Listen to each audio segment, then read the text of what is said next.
It's where the Rockies soar over the Great Plains. A land with more high peaks than any other state. But also towering mountains of sand and a river of red rocks that lures music lovers with its perfect sound. In Colorado, athletes push their bodies to the limits in their quest for gold. And others climb to honor heroes who died. Here, engineers span some of America's deepest canyons, and wild herds thrive. From its alpine valleys to the tops of its deadly bells. It was here where a young poet was inspired to write one of America's most patriotic songs. Ariel, Colorado tells the story of how a tiny mining town became one of the greatest cities in the West, with a mile-high team that's made the Rocky Mountain State proud. From its ski slopes to its skies, this is where America comes together along the Continental Divide. This is Colorado.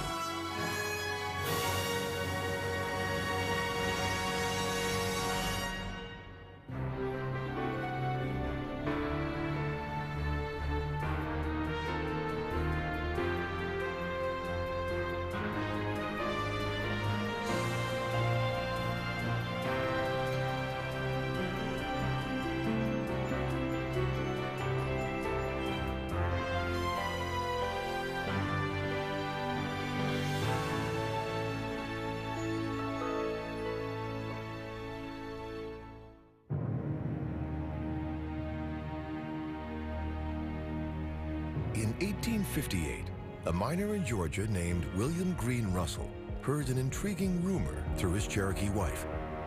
Members of her tribe had found gold in a remote creek in Colorado. Russell and 8 companions decided to set out and see if it was true. Although many joined their party along the way, most gave up and returned home. But Russell stuck it out. And in July 1858, he too struck gold.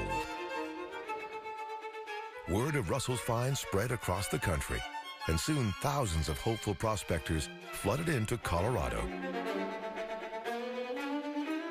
Most of them were headed to an area that geologists now call the Colorado Mineral Belt.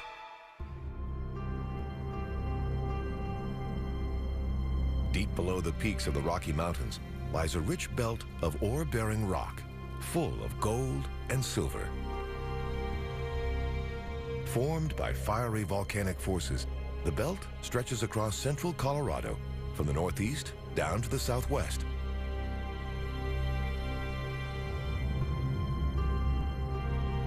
In those early days, getting the ore out meant digging it out by hand and living in crowded mining camps with hundreds of other rowdy prospectors.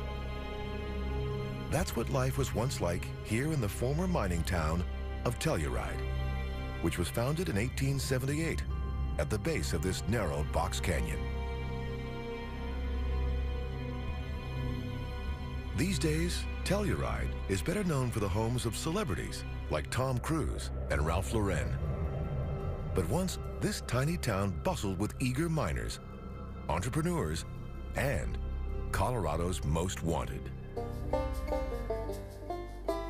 In 1889, Butch Cassidy rode into town, walked into the local San Miguel Valley Bank, and pulled off his first bank robbery, walking out with $24,580 in cash.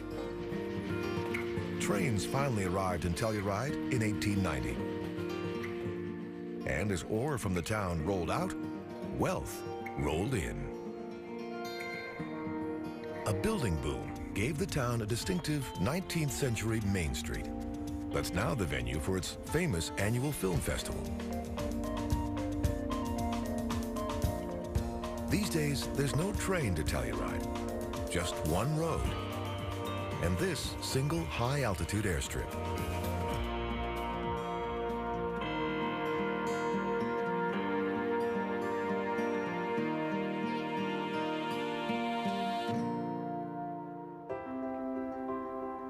heyday of Colorado's gold rush is long gone. Many of its old mining towns were abandoned when the ore ran out. But one has been reborn as America's ski capital, Aspen. It was named for the native trees that blanket the surrounding mountains. In the late 19th century, Aspen had the most productive silver mines in America. At the time, the U.S. government was scooping up all the silver it could get its hands on for its national reserves. When that buying spree ended, Aspen's mines closed, almost overnight. But then, an entrepreneur turned the town's fortunes around and transformed this little mining town into a ski resort. Aspen is one of many ski resorts scattered across the Rockies, including Telluride, Breckenridge, Vail, Copper Mountain, Arapahoe Basin, and Steamboat Springs. But Aspen was the first to make Colorado America's ski capital.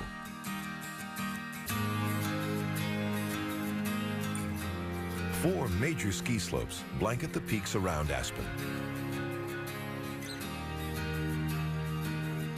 Even in the off-season, paragliders use these slopes to launch themselves into the skies and soar over the Colorado Rockies and some of the most expensive homes in the world. Aspen's silver boom has been replaced by one in real estate, driven in part by the town's popularity with celebrities. Just outside of town, at the bottom of this narrow valley, is the 160-acre estate of actor Kevin Costner. He's one of dozens of celebrities who have called Aspen home over the years. Others include Hunter S. Thompson, Goldie Hawn, and Jack Nicholson. But many who pass through Aspen aren't here to rub shoulders with Hollywood stars or hit the slopes. They come to try to climb some of the most dangerous peaks in the United States. Tourists know these two distinctive bell-shaped peaks as the Maroon Bells. But climbers know they can also be deadly. They are some of the most photographed mountains in the world. There are hundreds of high peaks in the Rockies, but most who set eyes on the Bells never forget them. But the beauty of these peaks can mask their danger.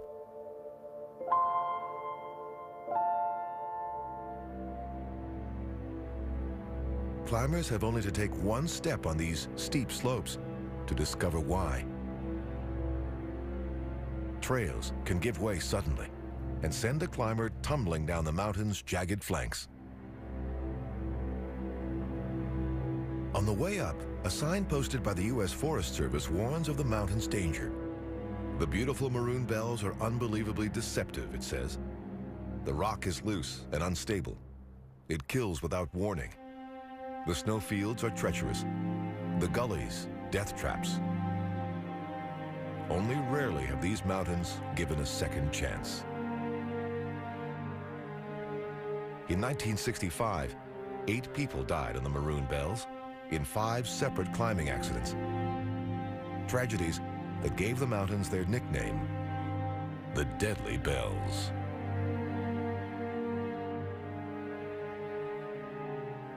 But this part of Colorado hasn't just claimed the lives of climbers.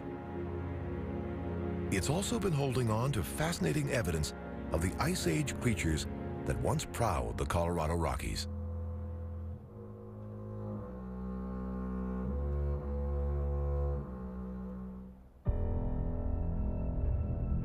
On October 14, 2010, just outside of Aspen, in the village of Snowmass, a bulldozer operator building the new Ziegler Reservoir made a remarkable discovery: the fossilized bones of a mastodon. Scientists rushed in to see what other prehistoric treasures might be buried here. Over 70 days, they sifted through 7,000 tons of dirt and unearthed 4,500 fossils from more than 40 different species. A Columbian mammoth, muskrats, sloths, horses, camels, and birds, making it one of the greatest scientific discoveries in Colorado history.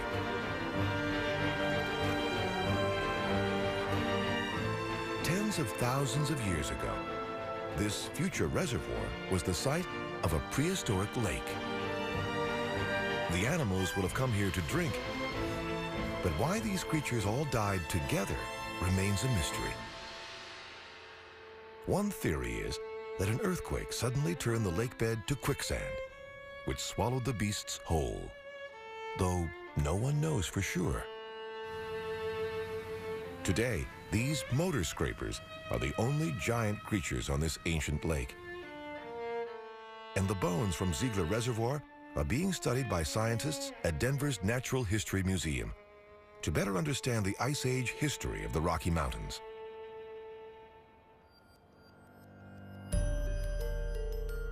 With so many mountains in the Colorado Rockies, it's not surprising to find evidence of unique discoveries behind many of them.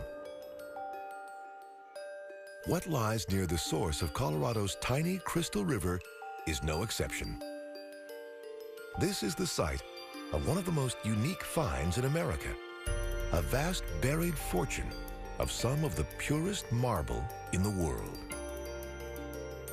Mining engineer George Ewell first came across this bed of stone in the 1870s. Later, the Rockefellers invested millions to get the marble out. What makes Ewell marble so special is that it's completely white, without any of the streaks found in most marbles. That's why it was selected to build the Lincoln Memorial in Washington, D.C., and the Tomb of the Unknowns at Arlington National Cemetery. Unlike most marble quarries, this one lies entirely underground. Piled outside are blocks with flaws that will be sold as scrap. In 2004, Ewell marble became Colorado's official state stone.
where Colorado's plains and mountains converge.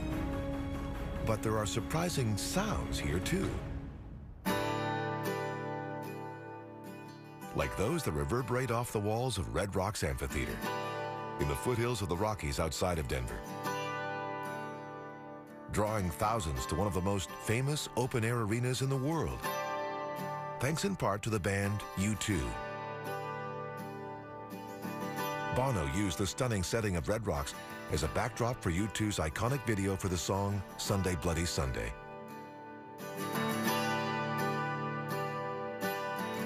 Tonight, fans are gathering to hear Snoop Dogg and Soundtribe's Sector 9.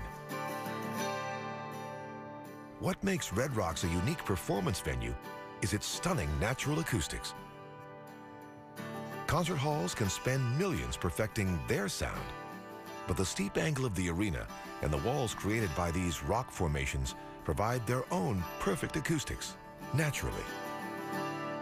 Thanks to a stroke of geologic luck that was set into motion nearly 300 million years ago.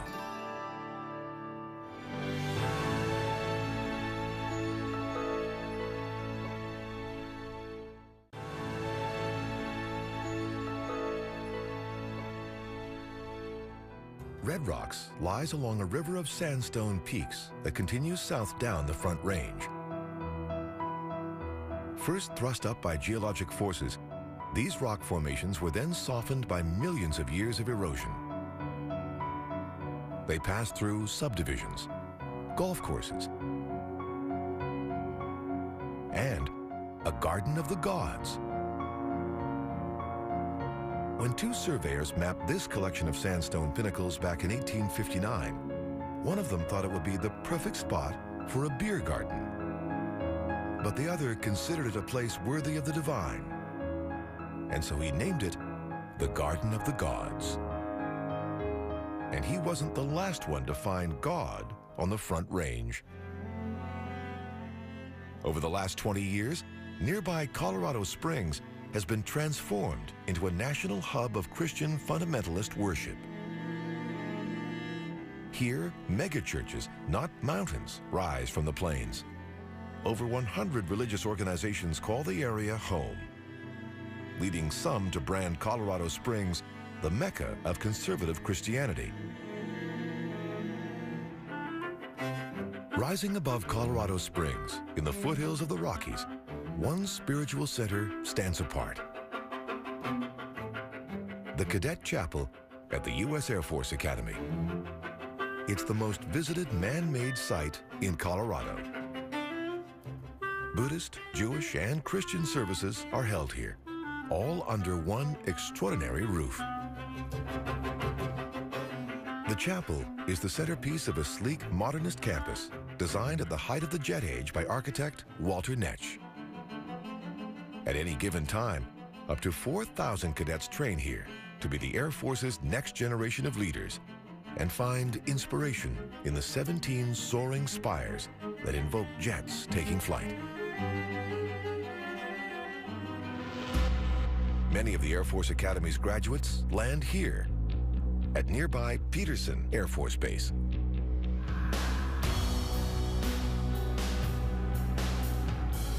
They might even get a chance to fly this V-22 Osprey taking off from the base. This controversial new aircraft lifts off like a helicopter but can fly like a plane. Peterson is home to the headquarters of the United States Air Force Space Command, which oversees satellite and cyber operations for the U.S. military. But once, many of the top secret operations now underway at Peterson were buried deep inside a nearby mountain, built to withstand the impact of nuclear attack.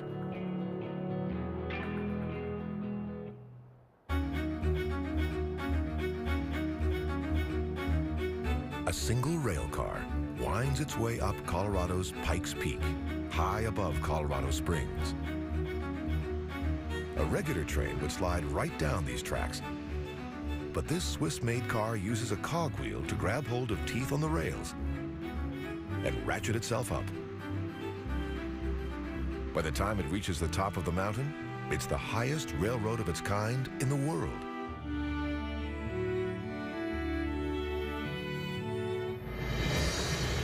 But it wasn't always so easy to get to the top of Pikes Peak. In 1893, a poet named Catherine Lee Bates reached the summit on a mule.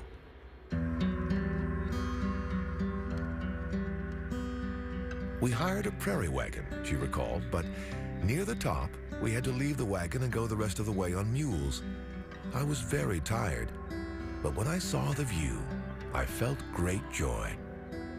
All the wonder of America seemed displayed there, with the sea-like expanse.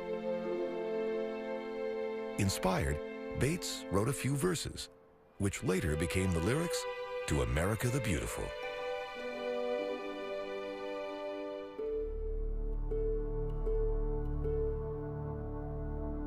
Climb high in the Colorado Rockies, and it's not hard to see why Bates was so awestruck by the view.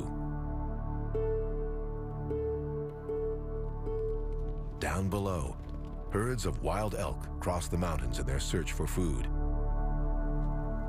There are more of these animals in Colorado than in any other state. Local hunters call the densely tree-covered valleys where they graze dark pine. A perfect description of this landscape when seen from the air. Nearby, a lone mountain goat searches for its flock. This species is only found in the western half of North America and ranges all the way up to Alaska. But no matter how high you go in Colorado, there's one place you'll never be able to see from up here. A place that the U.S. government has worked hard to keep hidden for more than half a century.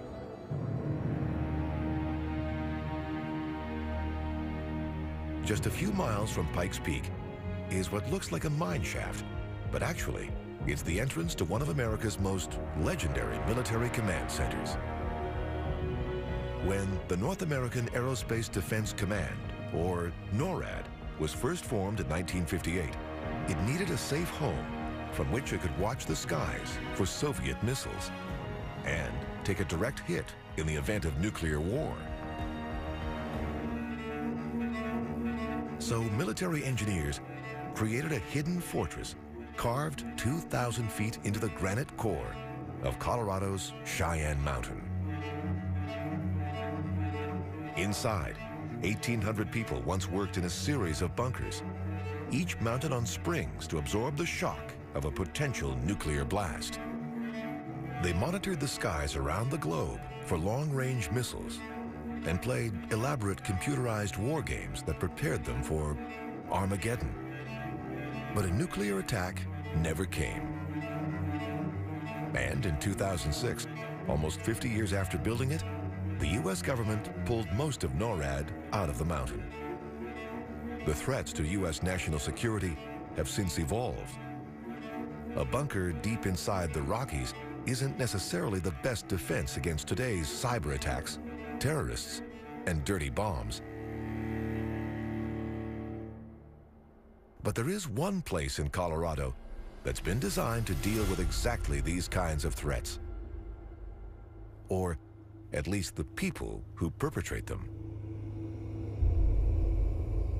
Just 30 miles south of Cheyenne Mountain lies ADX Florence, the federal government's Supermax prison.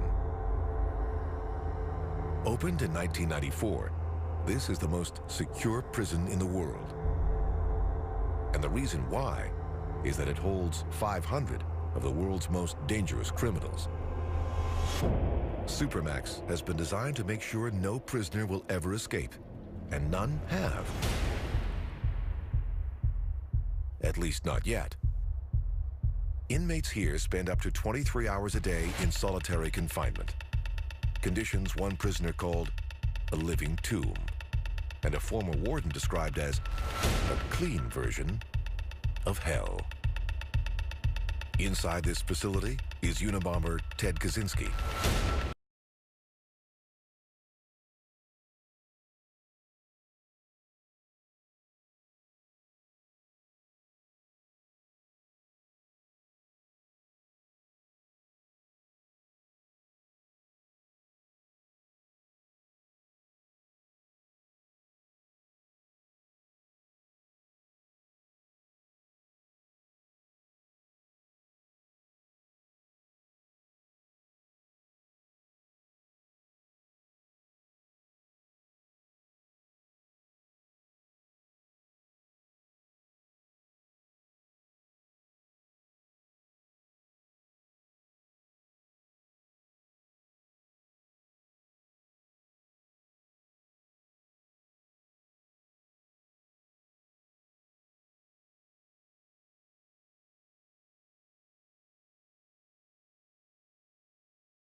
damaged the river and fought back. The resulting controversy stalled the project for years. Then, the freeway's engineers came up with an innovative and environmentally friendly solution. The roadways are suspended on giant cantilevers over the Colorado's banks to protect the river itself. Building the road decks on top of each other limits the footprint on the land. And blasting key tunnels through the canyon's walls ensures that the river's natural bends remain intact. To keep traffic from clogging this pristine landscape, the highway's main tunnel is armed with cutting-edge technology that tracks every car that enters. If a vehicle doesn't exit out the other side exactly when it should, an alarm notifies officials that the highway might be blocked. Curving gracefully as it hugs the canyon walls, the Glenwood Canyon Highway has been hailed as a successful example of nature-friendly design and is now celebrated as the crown jewel of America's interstate system.